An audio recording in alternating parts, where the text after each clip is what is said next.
Hello everyone. तो कैसे हैं आप सब? आई होप आप सब अच्छे होंगे। स्वागत है आप सभी का आपके अपने चैनल जुनून पढ़ाई का में। हम लोग जो आरओ का री एग्ज़ाम होना है 2023 वाले का री एग्ज़ाम 27 जुलाई को होना है, तो उसके लिए जो प्रीवियस ईयर के पेपर्स हैं उन्हें डिस्कस कर रहे हैं, जिसमें हमने 2023 जो 11 फरवरी को पेपर हुआ था उसको कम्प्लीटली सॉल्व करा दिया है। हमने कल की वीडियो में 2021 में जो हिंदी वाला सेक्शन था, हिंदी में जो 60 क्वेश्चंस पूछे गए थे उन्हें सॉल्व करा दिया है। आज हम लोग वही जो 5 दिसंबर 2021 को एग्ज़ाम हुआ था उसका जीएस का जो पोर्शन है वो सॉल्व कराएंगे। तो एक वीडियो में तो ये हो नहीं पाएगा क्योंकि वीडियो बहुत ज़्यादा लेंथी हो जाएगी, तो उसको डाउनलोड अपलोड करने में भी बहुत ज़्यादा टाइम लग जाएगा। तो हम लोग इसको 2-3 पार्ट्स में कवर करेंगे जैसे 2023 वाला है। तो चलिए स्टार्ट करते हैं, देखते हैं क्या कुछ खास क्वेश्चंस पूछे गए थे। प्रीवियस ईयर के पेपर सॉल्व करना बहुत ही ज़्यादा महत्वपूर्ण है। इससे हमें ये पता चलता है कि किस टाइप के क्वेश्चंस हमारे जो है एग्ज़ाम में पूछे गए हैं। तो अगर आपको वीडियो पसंद आए तो लाइक शेयर करना ना भूलें। हमने अपने इसी चैनल पे जो हमारा ज्योग्राफी वाला सेक्शन है, इंडियन ज्योग्राफी, उसको पूरा कम्प्लीटली सॉल्व करा दिया है। जितने भी क्वेश्चन घटना चक्र में दिए थे वो वाला, और साथ में हमने अपने इसी चैनल पे जो इंडियन पॉलिटी है उसमें घटना चक्र में जो भी क्वेश्चन थे वो सॉल्व करा दिए हैं। साइंस का भी चल रहा है। हमने इस पे आरओ के लिए टेस्ट सीरीज हिंदी की सॉल्व कराई हुई है। 3 टेस्ट सीरीज हो गई है, 7 बची हुई है, उसको हम जल्दी सॉल्व करा देंगे। तो इन सारी क्लासेस के साथ जुड़ करके आप अपनी तैयारी को मजबूत कर सकते हैं। हमने एक वीडियो बनाया हुआ है एक डिस्ट्रिक्ट एक उत्पाद का, तो उसको ज़रूर देख लीजिए। उससे ना एक क्वेश्चन पूछा जाना कंफर्म है, क्योंकि हमेशा उससे क्वेश्चन पूछा जाता है। और विटामिन वाला टॉपिक भी ज़रूर देख लीजिएगा। तो चलिए देखते हैं क्या कुछ खास क्वेश्चंस पूछे गए हैं 2021 के एग्ज़ाम में। और लाइक शेयर करना ना भूलें, चैनल को सब्सक्राइब ज़रूर करके रखें। तो चलिए देखते हैं क्या क्वेश्चंस हैं। तो पहले क्वेश्चन की तरफ हम लोग चलते हैं। पहले क्वेश्चन में आपसे क्या कह रहे हैं? कह रहे हैं निम्नलिखित में से कौन सही सुमेलित नहीं है। हमारे पास क्या दिए हुए हैं? एक साइड विदेशी यात्रियों के नाम दिए हैं और दूसरी साइड वो भारत की यात्रा पे कब आए थे ये दिया हुआ है। फाहियान का दिया हुआ है 399 से 414 ईस्वी। फेनशांग का दिया है 629 से 645 ईस्वी। इत्सिंग का दिया है 679 से 695 ईस्वी। और अलमशूदी का दिया है 957 ईस्वी। ठीक है, तो आपको बताना है कि इसमें कौन सा सही सुमेलित नहीं है। अकॉर्डिंग टू ऑप्शन आप देखें कि इसमें जो डी वाला है ना अलमशूदी, यही वाला सही सुमेलित नहीं है। क्योंकि इन जो अलमशूदी है ना, इनके बारे में जो जानकारी मिलती है वो मिलती है कि ये 915 से 916 ईस्वी के आसपास हमारे यहाँ आए थे। और अलमशूदी की जो मृत्यु है वो 956 ईस्वी में हो गई थी। तो इसका मतलब जाहिर सी बात है कि अपनी मृत्यु के 1 साल पहले तो नहीं आए होंगे। हालांकि कोई असंभव भरी बात नहीं है, आ सकते हैं, लेकिन इसका जो सही उत्तर है वो यही हो जाएगा। बाकी अन्य जो है वो ठीक है। ठीक है, नेक्स्ट क्वेश्चन देखें।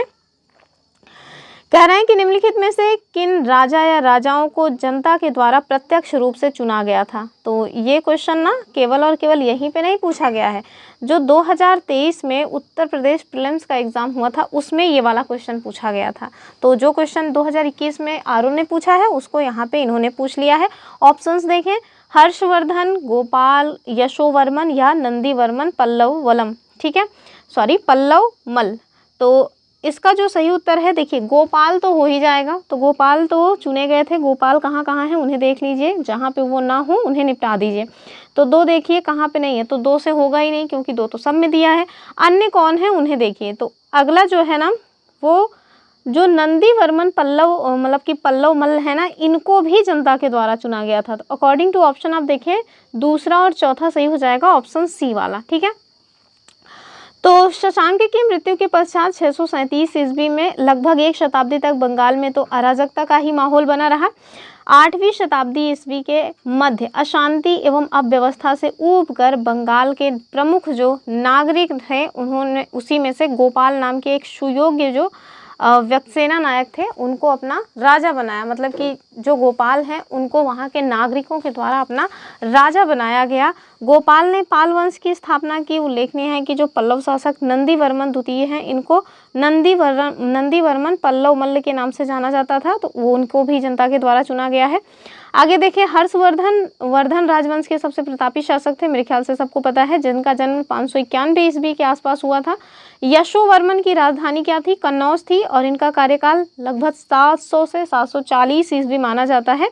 पल्लव शासक परमेश्वर वर्मा की मृत्यु के बाद अव्यवस्था उत्पन्न हुई, इसलिए वहां के मंत्रियों द्वारा पल्लव वंश के दूर के शाही सदस्य परमेश्वर को नंदीवर्मन पल्लव मल्ल के रूप में शासक घोषित किया गया। ठीक है, तो ये क्वेश्चन कहाँ कहाँ पूछा गया है, 2000 एज इट इज क्वेश्चन पूछा गया है और उसका उत्तर भी यही ऑप्शन 2 और 4 था। कहाँ पूछा गया था, 2023 में जो यूपी पीसीएस प्रीलिम्स एग्जाम हुआ था उसमें, और 2021 में जो आरओ का प्रीलिम्स हुआ था उसमें। तो सेम क्वेश्चन। क्यों हमें प्रीवियस ईयर क्वेश्चंस देखने इंपॉर्टेंट होते हैं, तो इसी वजह से, क्योंकि सामान्य तौर पे आप देखें जो लोग आरओ का एग्जाम दे रहे हैं वो पीसीएस का एग्जाम जरूर ही देते होंगे, या ऐसा तो हो ही नहीं सकता कि जो लोग पीसीएस दे रहे हैं वो आरओ ना दे रहे हों। अब कुछ एक्सेप्शंस अगर छोड़ दिए जाएँ तो लगभग दोनों ही एग्जाम लोग देख रहे हैं। तो इस वजह से जो प्रीवियस ईयर क्वेश्चन है, पीसीएस वाले भी आरओ वाले भी, इन दोनों को देख लीजिए। हमने अपने इस चैनल पे प्रीवियस ईयर के जो क्वेश्चंस हैं यूपी पीसीएस के वो भी सॉल्व कराए हैं, आप चाहें तो उन्हें भी देख सकते हैं। चलिए आगे देखेंगे। अगला क्वेश्चन क्या है, कह रहे हैं दिल्ली सल्तनत से क्वेश्चन पूछा गया है, यानी मेडिवल हिस्ट्री से। निम्नलिखित में से दिल्ली सल्तनत के किस सुल्तान के शासनकाल में शाही महलों में हिंदू देवी देवताओं की पूजा हुआ करती थी? ऑप्शंस देखें, कुतुबुद्दीन मुबारक खिलजी, दूसरा है नासिरुद्दीन महमूद, तीसरा है नासिरुद्दीन खुसरो शाह और चौथा है अलाउद्दीन मसूद शाह। तो अकॉर्डिंग टू ऑप्शन आप देखें इसका उत्तर क्या हो जाएगा, नासिरुद्दीन खुसरो शाह। तो खिलजी वंश के अंतिम शासक जिनका नाम था नासिरुद्दीन खुसरो शाह, ये अपने आप में एक इंपॉर्टेंट है, हो सकता है यही पूछ ले खिलजी वंश के शासकों का क्रम क्या है। तो अगर आपको ये पता रहेगा कि अंतिम शासक जो है ये नासिरुद्दीन खुसरो हैं, पहला तो सभी को पता होता है, तो इस वजह से भी कभी कभी ना पहला और लास्ट वाला पता रहता है तो ऑप्शन जो है इलिमिनेट करके हम लोग क्वेश्चन सॉल्व कर ले जाते हैं। तो इनके शासनकाल में आप देखें शाही महलों में हिंदू देवी देवताओं की पूजा हुआ करती थी। नासिरुद्दीन खुसरो शाह हिंदू धर्म में परिवर्तित मुसलमान था। उसने पैगंबर के सेनापति की उपाधि धारण की थी। उसके शत्रुओं ने उसके विरुद्ध इस्लाम का शत्रु और इस्लाम खतरे में है के नारे लगाए। उसका शासनकाल भारतीय मुसलमानों द्वारा राजनीतिक सत्ता प्राप्त करने का मतलब कि कौन सा प्रयास था, द्वितीय। प्रथम प्रयास किसके द्वारा किया गया था, तो नासिरुद्दीन महमूद के टाइम पीरियड में इमामुद्दीन रेहान के द्वारा किया गया था। अगला क्वेश्चन देखिए, क्वेश्चन नंबर 4 कह रहे हैं कि, और हाँ ये जो हम लोग एक्सप्लेनेशन वगैरह सब देखते हैं कहाँ से, तो यूथ कंपटीशन टाइम्स की जो बुक आती है ना वहाँ से देखते हैं, ठीक है।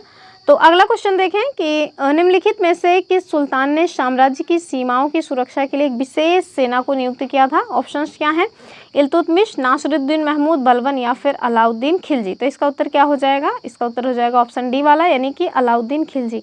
तो इन्होंने साम्राज्य की सीमाओं की सुरक्षा के लिए एक विशेष सेना को नियुक्त किया था। इनके द्वारा ही उत्तर पश्चिम सीमा पर बलबन के द्वारा बनवाए गए किलों की मरम्मत कराई गई और सभी किलों में अस्थायी रूप से सेना रखी गई। साथ ही दिल्ली तथा शीरी के किलों की मरम्मत भी कराई गई। इसके समय में ही मंगोल जो आक्रमण है उनसे राज्यों की सुरक्षा की गई और सबसे अधिक राज्य का विस्तार भी किया गया। अगला क्वेश्चन देखिए, कह रहे हैं कि मुगल बादशाह के द्वारा नियुक्त बंगाल का अंतिम सूबेदार कौन था? ऑप्शंस क्या है, मुर्शिद कुली खां, सरफराज खां, शुजाउद्दीन मोहम्मद खां या फिर अली वर्दी खां। तो इसका उत्तर क्या हो जाएगा, मुर्शिद कुली खां, यानी ऑप्शन ए। तो मुगल बादशाह जो फर्रुखशियर हैं इन्हीं के द्वारा 1717 में नियुक्त बंगाल का जो अंतिम सूबेदार था वो कौन था, मुर्शिद कुली खां था। इसी के साथ बंगाल में वंशानुगत जो सूबेदारी है वो स्टार्ट हो जाती है। इसने बंगाल की राजधानी ढाका से कहाँ ले गया, तो मुर्शिदाबाद स्थानांतरित किया। 1719 ईस्वी में फर्रुखशियर के द्वारा मुर्शिद कुली खां को उड़ीसा क्षेत्र की जो सूबेदारी है वो भी प्रदान कर दी जाती है। वर्ष 1727 में शुजाउद्दीन और 1739 में सरफराज खां तथा 1740 में अली वर्दी खां और 1756 में सिराजुद्दौला ये बंगाल के नवाब बनते हैं, ठीक है। तो ऑप्शन इसके क्या हो जाएंगे, पहला वाला ठीक है। क्वेश्चन नंबर 6 मिसलेनियस हिस्ट्री से ही बना हुआ है कि निम्नलिखित में से किसे गुरु नानक ने अपना उत्तराधिकारी घोषित किया था? तो ये तो बहुत घिसा पिटा सा क्वेश्चन है, ये हो जाएगा लहना, ठीक है। तो गुरु नानक द्वारा लहना को अपना उत्तराधिकारी घोषित किया गया था और इन्हीं का नाम आगे चल करके गुरु अंगद पड़ता है। तो गुरु अंगद देव सृजनात्मक व्यक्तित्व और आध्यात्मिक क्रियाशीलता से परिपूर्ण व्यक्तित्व थे। इनके कारण वे सिखों के दूसरे जो है महान गुरु कहलाए, ठीक है। इनका जन्म कब हुआ था, 1504 में पंजाब के फिरोजपुर में हरिके नामक गांव में। और बस हो गया, क्या उसी को बार बार करते रहें। चलिए अगला क्वेश्चन देखें, कह रहे हैं कि मुगल साम्राज्य का विघटन और यूरोपीय वाणिज्य का जो प्रारंभ है वहां से क्या क्वेश्चन बना है वो देखिए।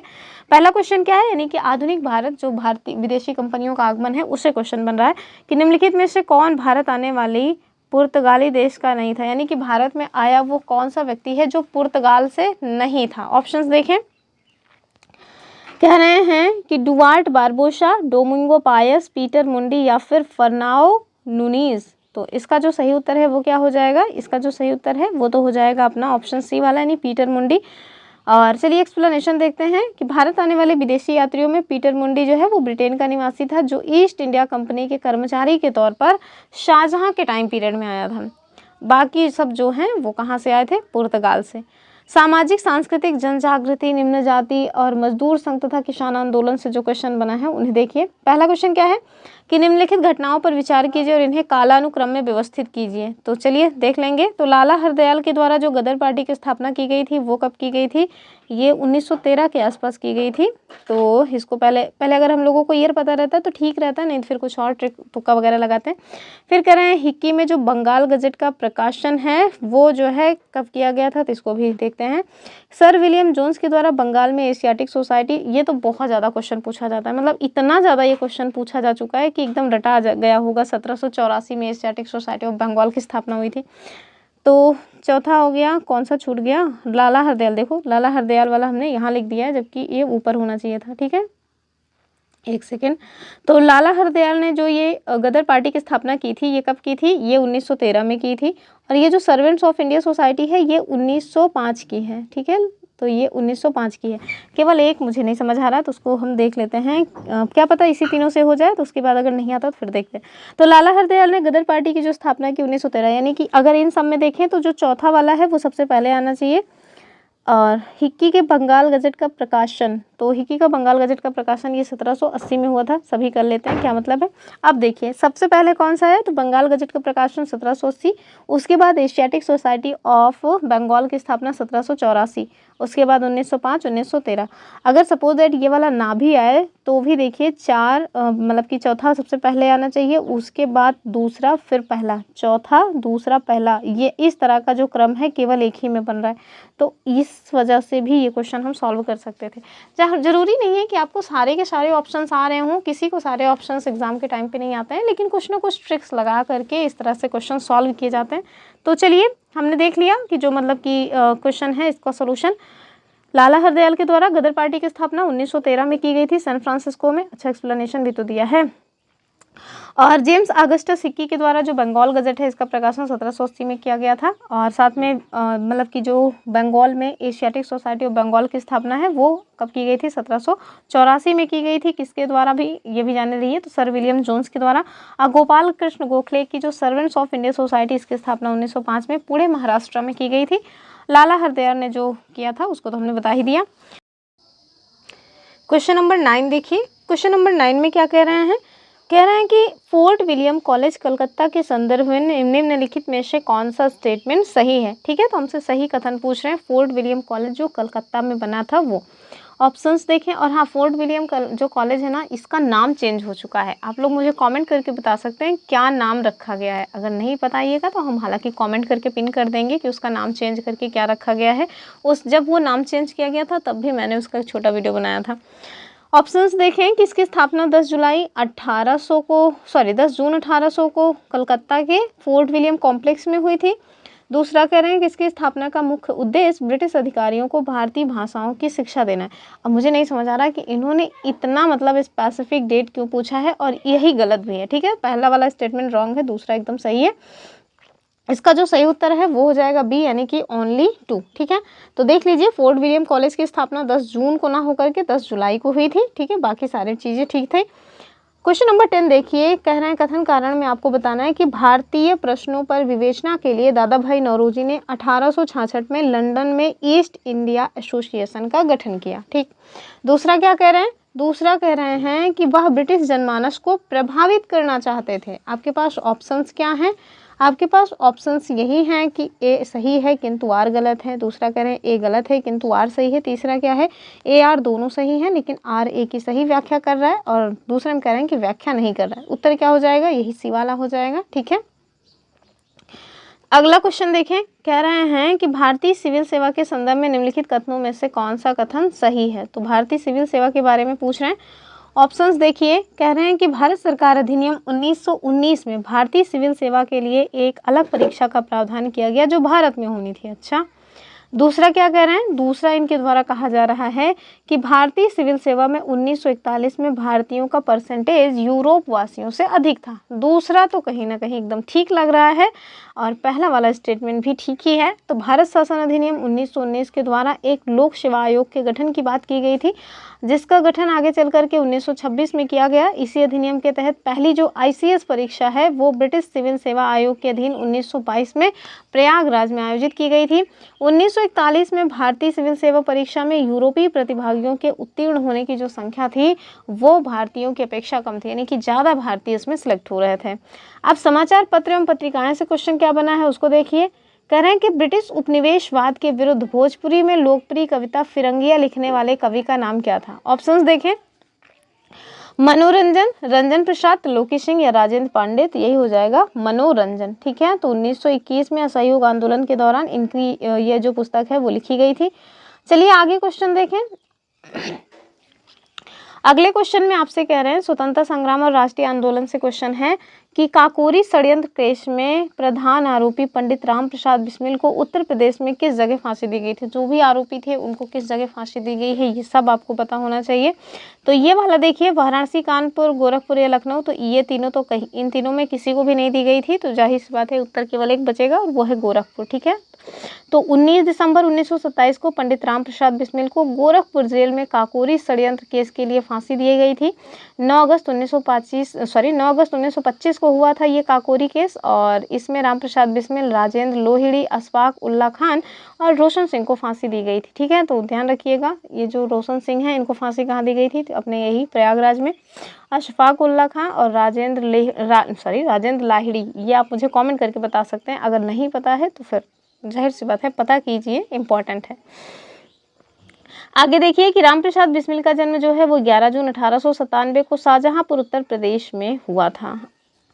अब तो इसका जो है नाम गवर्नमेंट ने चेंज करके काकोरी ट्रेन एक्शन रख दिया है। पहले इसको काकोरी मतलब कांड के नाम से जाना जाता था, तो इज्जत बख्शी जाए इस वजह से अब इसको काकोरी ट्रेन एक्शन नाम रख दिया गया है।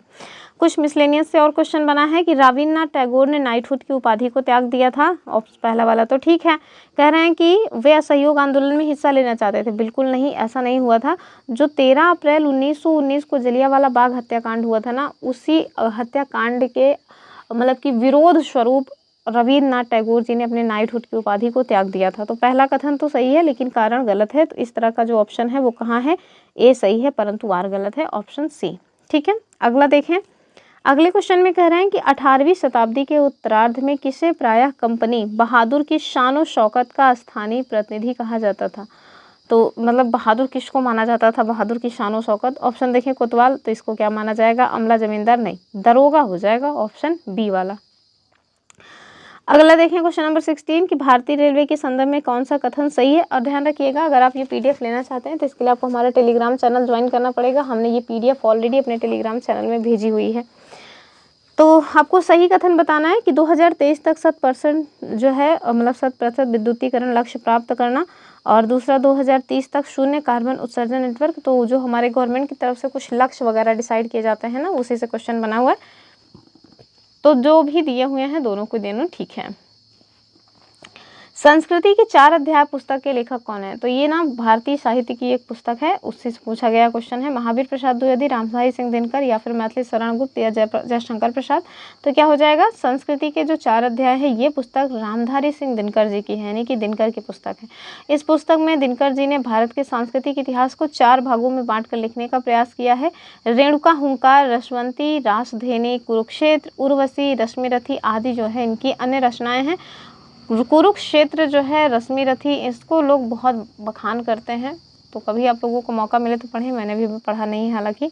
चलिए आगे देखेंगे। अब ना जो हमारे मतलब कि मतलब युद्ध हुए हैं उन युद्धों से क्वेश्चन बना हुआ है कि कौन सा युद्ध कब हुआ था। तो चलिए देख लेते हैं। और ये एक ऐसा क्वेश्चन है कि अगर आपको एक भी पता होगा तो आप इस क्वेश्चन को कर ले जाएंगे। चलिए पहला क्या है कि द्वितीय एंग्लो मैसूर वार, तो 1782 के बाद ही होना चाहिए, क्योंकि 1784 में आप देखिए जो द्वितीय एंग्लो मैसूर वॉर हुआ था वो 1782 में जो है उनकी जो हैदर अली हैं उनकी मृत्यु हुई थी, तो टीपू सुल्तान के द्वारा संभाला गया था, 1784 में समाप्त हुआ था। तो देखिए 1784 कहाँ पे दिया गया है, क्योंकि समाप्त हुआ था। मुझे एग्जैक्ट ये वाली डेट याद है, मैं इस वजह से आपको ये बता रही हूँ, बाकी तो अभी हम आपको एक्सप्लेनेशन में सभी कुछ बता देंगे। तो अगर मुझे करना है तो मैं यही करूँगी कि दूसरा अंग्लो मैसूर वॉर 1784 में समाप्त हुआ था, तो पहले वाले को हम दूसरे से मिला लेंगे और हम देखेंगे कि पहले वाले का दूसरा कहाँ है, तो केवल एक ही में है। मैंने ये तरीका क्यों बताया, क्योंकि ज़रूरी थोड़ी ना है बाबू कि आपको सब कुछ आता हो, हर चीज़ तो किसी को नहीं रटी रटाई जाती, और हिस्ट्री में इतना सब कुछ पढ़ना होता है, हर एक डेट्स तो नहीं ही याद होती हैं, और इतने सारे युद्ध वगैरह हुए हैं, कितने युद्ध याद होंगे। लेकिन अगर कोई सा भी लिंक हमारे दिमाग में आ रहा है तो पहले हमें उसको तुरंत अप्लाई करना चाहिए। अब मेरे दिमाग में तुरंत यही लिंक आया कि दूसरा जो एंग्लो मैसूर वॉर हो रहा था उस टाइम पे वो मतलब कि दोनों लोगों के बीच लड़ा गया।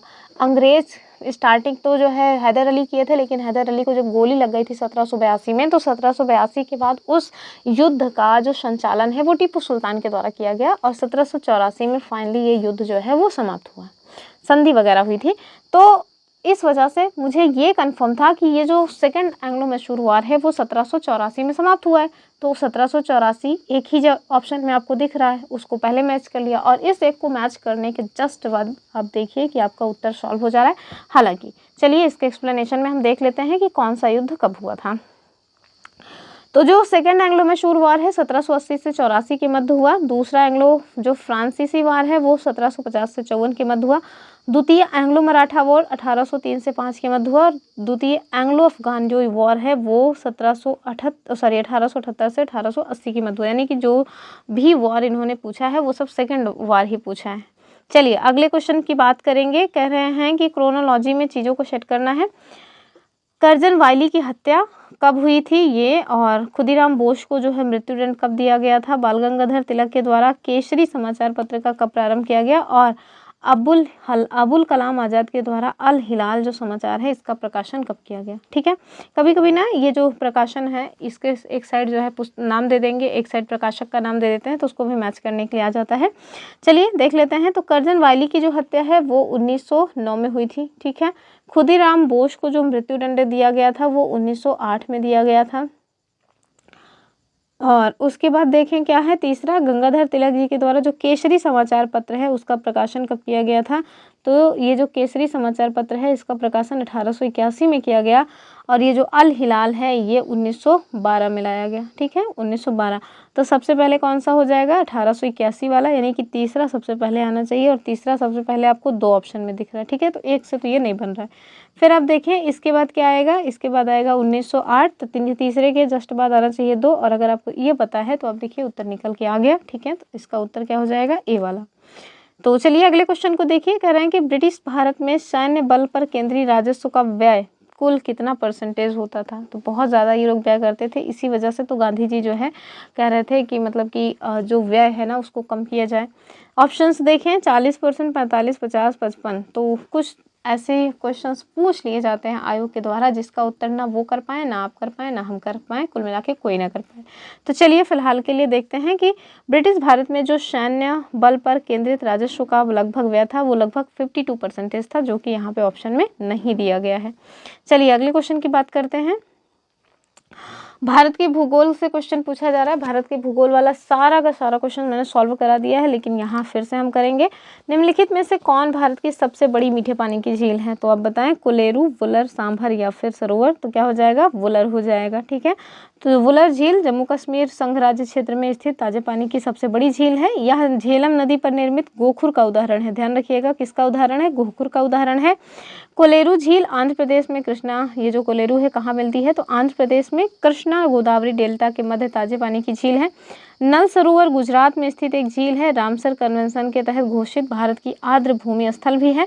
भारत की सबसे बड़ी जो खारे पानी की झील है वो उड़ीसा की चिल्का झील है। यह भी लैगून झील का उदाहरण है। ध्यान रखिएगा दो क्वेश्चन बनते हैं। पीछे उसने एक क्वेश्चन पूछा गया था कि भारत की सबसे ज़्यादा खारे पानी वाली झील कौन सी है, तो वो सांभर है।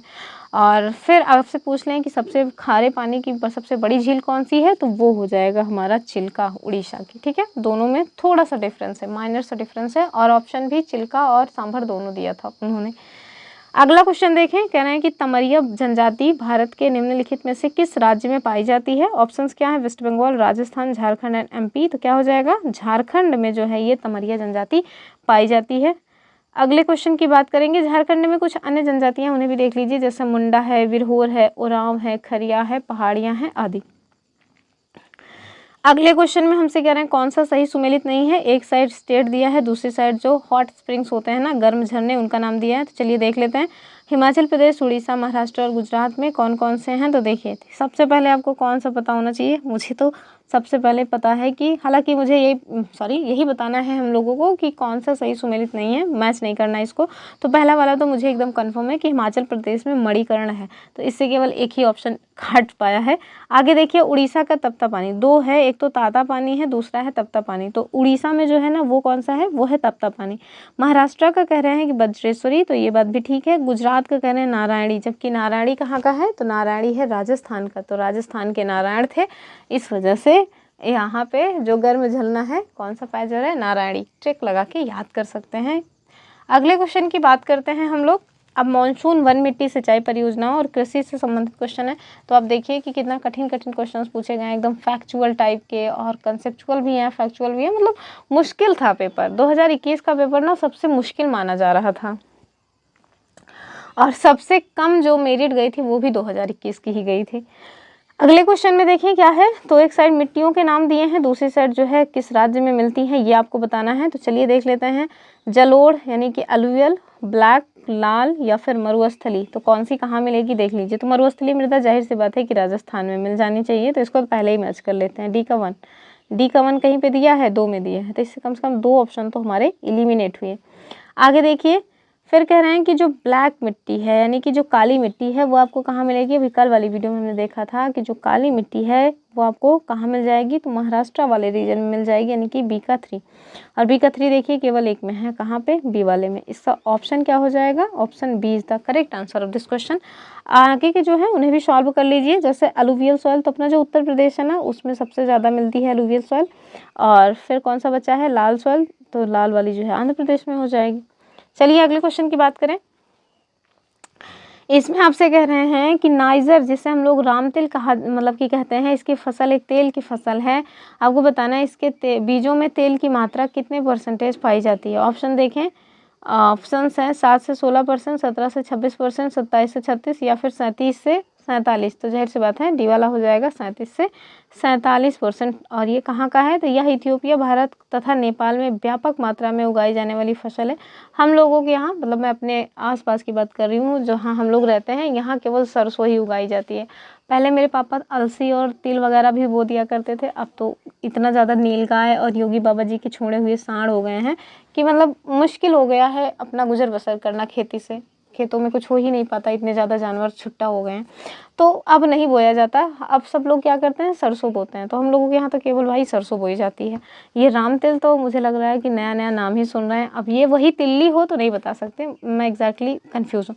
आगे देखें कि राम तिल, जिसे नाइजर के बीजों में कुल मात्रा 1/3 के लगभग 37 से 47% पाया जाता है। राम तिल जो है प्रोटीन और फैटी एसिड तथा लिनोलिक एसिड का भी अच्छा स्रोत है। अगर वही राम तिल है तो फिर ठीक है, अच्छी बात है। चलिए देखते हैं, अगर आपको पता हो तो मुझे बता सकते हैं। कह रहे हैं कि फसल चक्र के संदर्भ में कौन सा कथन सही है। फसल चक्र वाला जो क्वेश्चन है ये इस साल भी पूछा गया है और पिछली बार भी पूछा गया था। देखिए एज इट इज़ लग रहा है कि हाँ उसी से मिलता जुलता क्वेश्चन है। कह रहे हैं कि गहरी जड़ों वाली फसलों के बाद उसी तरह की फसलें उगानी चाहिए, तो ये वाला स्टेटमेंट तो रॉन्ग है, ठीक है। दूसरा क्या है कि फलीदार फसल के बाद बिना फली वाली फसलें लेनी चाहिए, तो ये बात ठीक है। इससे ना मिट्टी जो है वो उर्वर बनी रहती है। उत्तर केवल दूसरा वाला हो जाएगा, ठीक है। चलिए अगला क्वेश्चन देखिए, खनिज शक्ति संसाधन उद्योग व व्यापार से क्वेश्चन है। कह रहे हैं कि कालानुक्रम में आपको इसको व्यवस्थित करना है। तो इस तरह का क्वेश्चन भी पूछा गया था इस बार कि भारतीयों द्वारा चीनी उद्योग का विकास, रिसरा में प्रथम जूट मिल का प्रारंभ, भारत में स्टील का प्रथम बार उत्पादन, और लास्ट है कि बम्बई में पहला कपड़ा मिल का प्रारंभ। तो चलिए देख लेते हैं।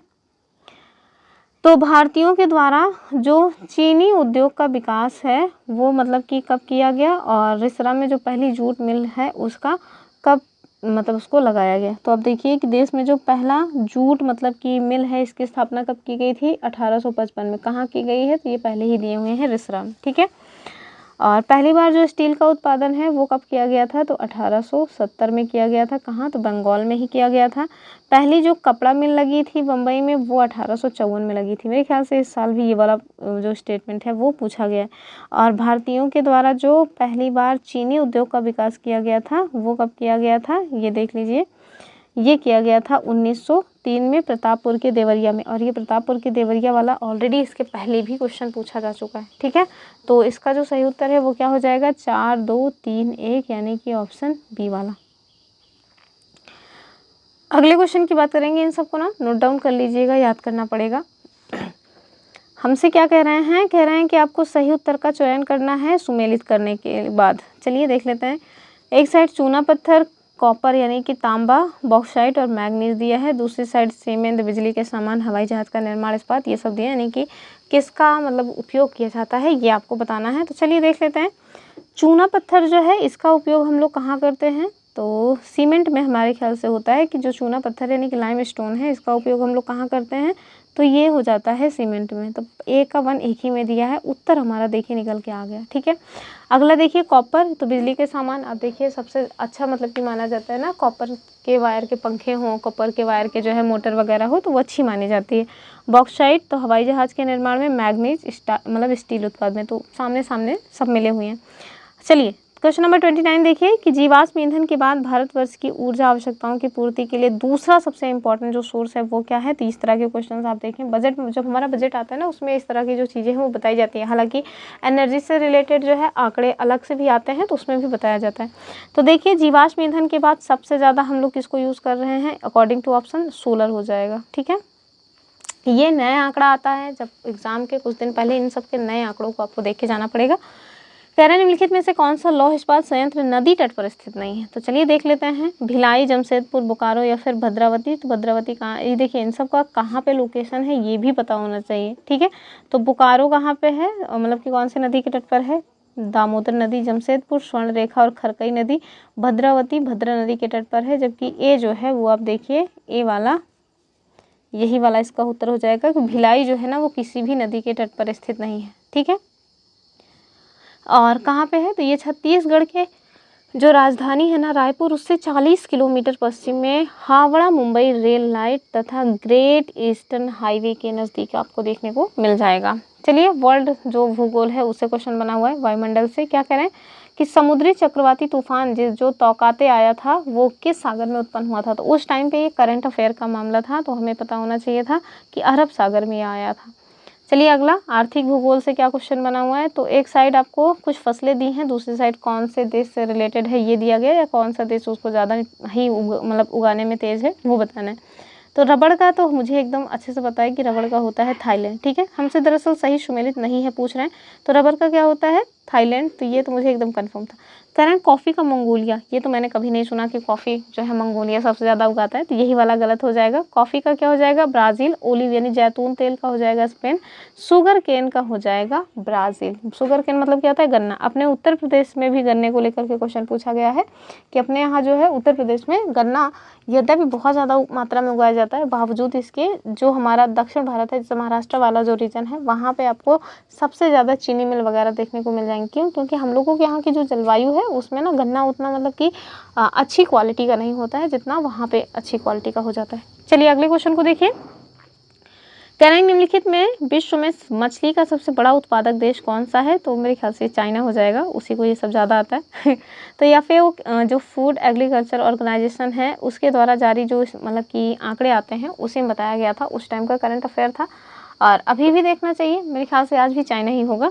चलिए अगला क्वेश्चन देखिए कि निम्नलिखित में से किस देश में उसकी कुल ऊर्जा आवश्यकता का 99% जल विद्युत से प्राप्त होता है? ऑप्शन देखिए, New Zealand, Switzerland, Norway and Brazil.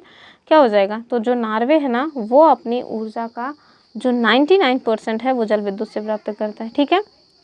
Paraguay जो है वो विश्व का ऐसा पहला देश है जहाँ 100% ऊर्जा का उत्पादन बिजली मतलब कि जल विद्युत के रूप में होता है, जबकि चाइना में सर्वाधिक जल विद्युत उत्पादन होता है। चलिए अगले क्वेश्चन को देखिए। क्या कह रहे हैं, कह रहे हैं कि वादे की भूमि के रूप में किस द्वीप को जाना जाता है। ऑप्शन देखें, क्यूबा, जावा, मिंडानाओ या फिर सुलावेसी। क्या हो जाएगा, मिंडानाओ। मिंडानाओ को वादे की भूमि के रूप में जाना जाता है और यह दक्षिण पूर्वी एशिया के फिलीपींस देश का जो दक्षिणतम व दूसरा सबसे बड़ा द्वीप है। उल्लेखनीय है कि फिलीपींस की राजधानी क्या है, तो मनीला है और किसी चीज़ का हेडक्वार्टर भी है यहाँ पे। आप मुझे कमेंट करके बताइएगा, तो आप लोग कोई कमेंट में नहीं करते हैं, मैं बस पूछती रहती हूँ।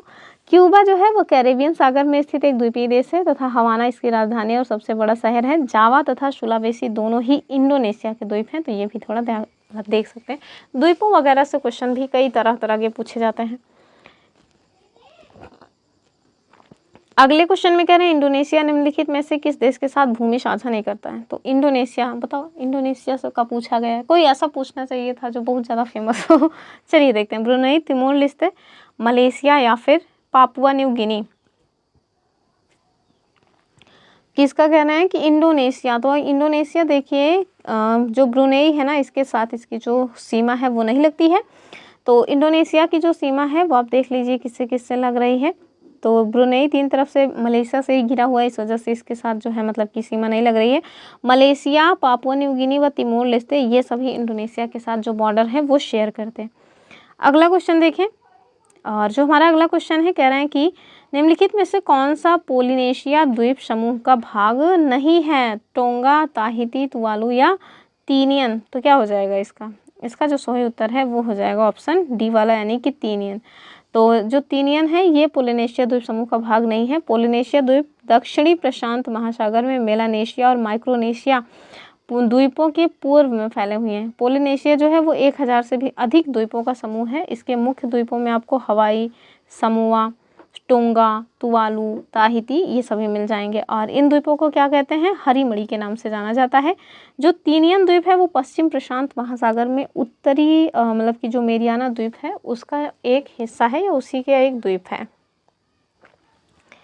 अगला क्वेश्चन में क्या कह रहे हैं, कौन सा सही सुमेलित नहीं है। तो ये 100% है कि एक क्वेश्चन पूछा ही जाता है जो कंट्रीज हैं और उनकी राजधानियां हैं वो।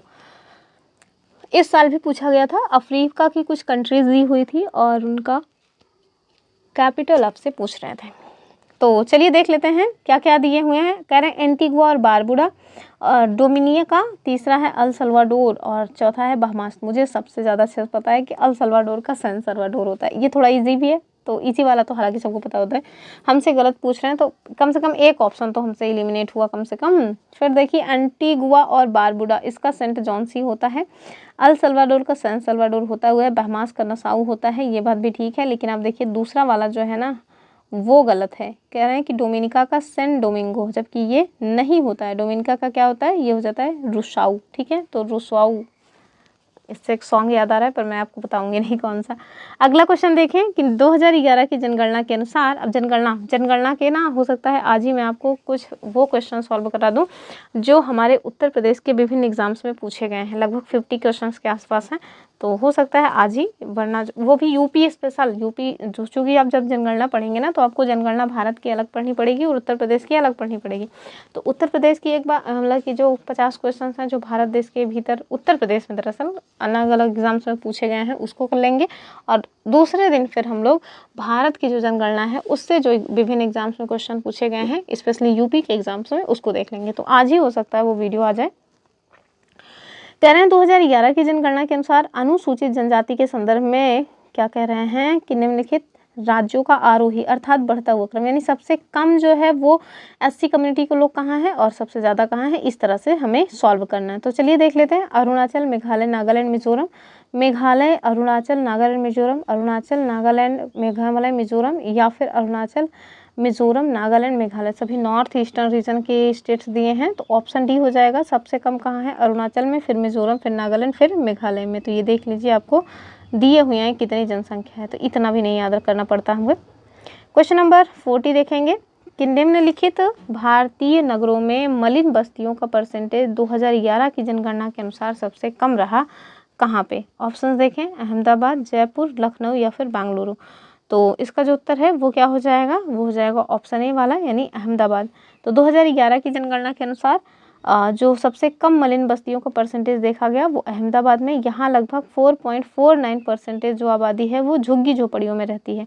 जयपुर में ये आबादी 10.62% है, लखनऊ में 12.9% और बेंगलुरु में 8.39% है। ठीक है, तो क्रोनोलॉजी में लगाने के बजाय तो इस तरह से कर सकते हैं। फिर से देखिए क्या आप क्वेश्चन बना हुआ है जनगणना से, कह रहे हैं 2011 की जनगणना के अनुसार भारत में निम्नलिखित राज्यों में से कौन से राज्य ने सबसे कम नगरीकरण का जो परसेंटेज है वो दर्ज किया है। ऑप्शन देखें, हिमाचल, बिहार, उड़ीसा, राजस्थान। तो सबसे ज़्यादा जो ग्रामीण है वो हिमाचल प्रदेश में है, तो जाहिर सी बात है कि सबसे कम शहरीकरण इसी का हुआ है। Option A is the correct answer. अगला क्वेश्चन देखिए, कह रहे हैं कि 2011 की जनगणना के अनुसार निम्नलिखित में से भारत के किस केंद्र शासित प्रदेश में न्यूनतम लिंगानुपात पाया जाता है। तो ध्यान देना है इसको, मतलब जनगणना से कई सारे क्वेश्चंस पूछे गए हैं और पूछे भी जाते हैं, 3 से 4 क्वेश्चन जनगणना से ये लोग पूछ लेते हैं। तो ऑप्शंस क्या हैं, चंडीगढ़, दमन दीव, अंडमान निकोबार या लक्षद्वीप। क्या हो जाएगा इसका उत्तर, इसका उत्तर हो जाएगा दामन दीव। ठीक है, तो 2011 की जो जनगणना है, और हाँ मैंने ना जनगणना की एक वीडियो बनाई हुई है, आप चाहें तो उसको देख सकते हैं। बहुत काम के ही पॉइंट्स बताए हैं, बहुत एक्स्ट्रा फालतू की चीज़ें नहीं बताएं उसमें हमने।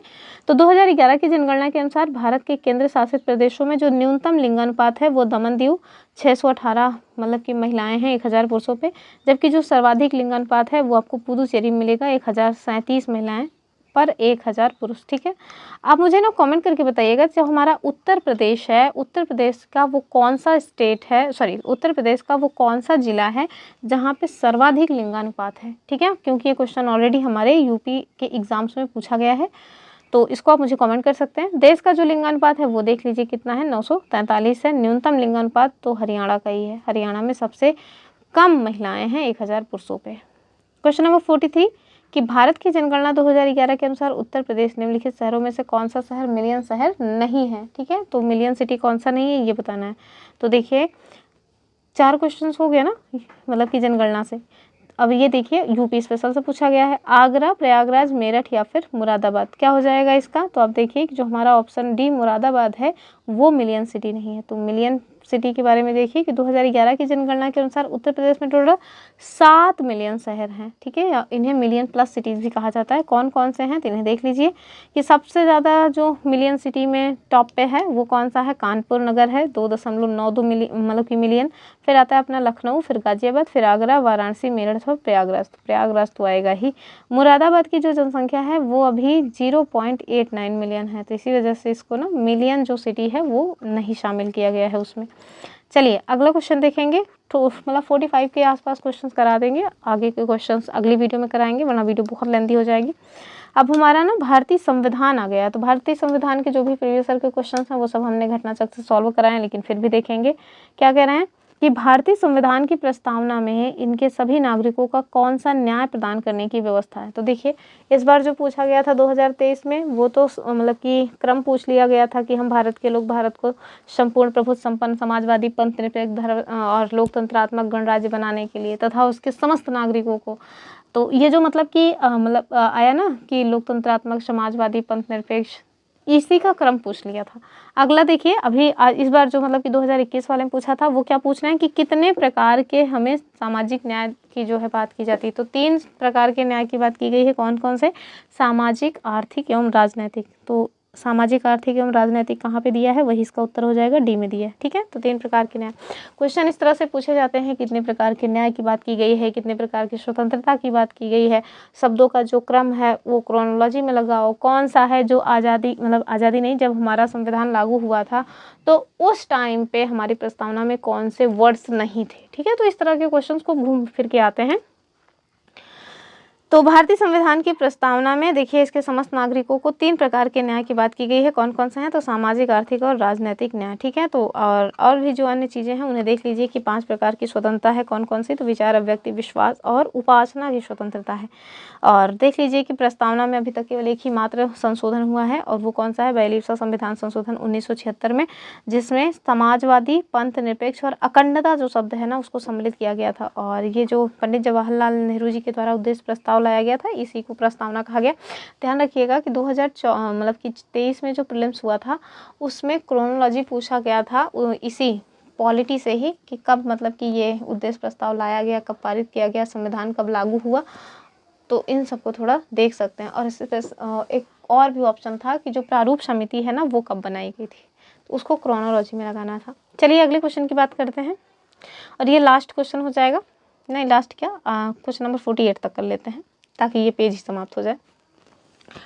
कह रहे हैं कि भारतीय संविधान के किस अनुच्छेद के अंतर्गत अंतर्राष्ट्रीय समझौतों को प्रभावी बनाने हेतु संसद राज्य सूची के विषयों पर कानून बना सकती है। बहुत बार ये क्वेश्चन पूछा गया है। ऑप्शन देखें, आर्टिकल 252 बिल्कुल नहीं, आर्टिकल 249 या फिर 250 या 253, क्या हो जाएगा, अनुच्छेद 253 हो जाएगा। ठीक है, तो भारतीय संविधान का अनुच्छेद जो 253 है, इसके अंतर्गत अंतर्राष्ट्रीय समझौतों को प्रभावी करने के लिए जो संसद है ना वो राज्य सूची के विषय पर भी कानून बना सकती है। यह व्यवस्था केंद्र को अपने अंतर्राष्ट्रीय दायित्व और प्रतिबद्धता को पूरा करने के योग्य बनाती है। जो हमारा अनुच्छेद 249 है, ये राष्ट्रहित में राज्य सूची से संबंधित किसी मामले में संसद की कानून बनाने की शक्ति से संबंधित है, जबकि अनुच्छेद 250 राज्य सूची के विषय में आपातकाल की स्थिति में संसद की जो कानून बनाने की शक्ति है उससे संबंधित, यानी कि अगर नेशनल इमरजेंसी लगी है तो संसद जो है ना वो राज्य सूची के जो भी विषय हैं उन पे कानून बना सकती है, ये 250 बताता है। 252 क्या है, तो 2 या 2 से अधिक राज्यों के लिए उनकी सहमति के पश्चात संसद के द्वारा कानून बनाने की जो शक्ति तथा किसी अन्य राज्य द्वारा इस विधायन को अंगीकार करने से संबंधित है। नेक्स्ट क्वेश्चन देखें, कह रहे हैं कि वो कौन से राष्ट्रपति रहे हैं जो लोकसभा के अध्यक्ष भी रहे हैं। ऑप्शन, फखरुद्दीन अली अहमद, शंकर दयाल शर्मा, जाकिर हुसैन या फिर नीलम संजीव रेड्डी, क्या हो जाएगा, नीलम संजीव रेड्डी। ठीक है, तो भारतीय के जो राष्ट्रपति रहे हैं नीलम संजीव रेड्डी, ये 2 बार लोकसभा के अध्यक्ष के पद को सुशोभित किए हैं। पहली बार कब, तो चौथी लोकसभा के कार्यकाल में 1967 से 1969 त्यागपत्र दिए, और दूसरी बार 1977 में श्री नीलम संजीव रेड्डी 1977 में भारत के राष्ट्रपति निर्वाचित हुए, और ये एक ऐसे राष्ट्रपति हैं जो निर्विरोध हुए हैं। ठीक है, तो चलिए बस यहीं तक रखते हैं 46 तक, 47 से यानी कि राज्य सरकार से जो रिलेटेड क्वेश्चन है वो अगली वीडियो में देखेंगे। आई होप आपको वीडियो पसंद आया होगा। पसंद आने लायक इसमें क्या है, क्वेश्चंस पूछे गए हैं, अगर आपको करना है तो करिए, नहीं करना है तो मत कीजिए, फिर इसी तरह के क्वेश्चंस पूछे जाएंगे, तो इसमें पसंद और नापसंद का कोई मैटर ही नहीं है। आप जो आयोग क्वेश्चन पूछेगा वही आपको पसंद करना पड़ेगा। चलिए फिलहाल के लिए वीडियो अगर ठीक लगी है, वीडियो का एक्सप्लेनेशन समझ आया है, तो आप मुझे मेरी वीडियो को लाइक कर सकते हैं, चैनल को सब्सक्राइब कर सकते हैं। चलिए फिर मिलेंगे अपनी अगली वीडियो में, तब तक के लिए नमस्कार एंड जय हिंद।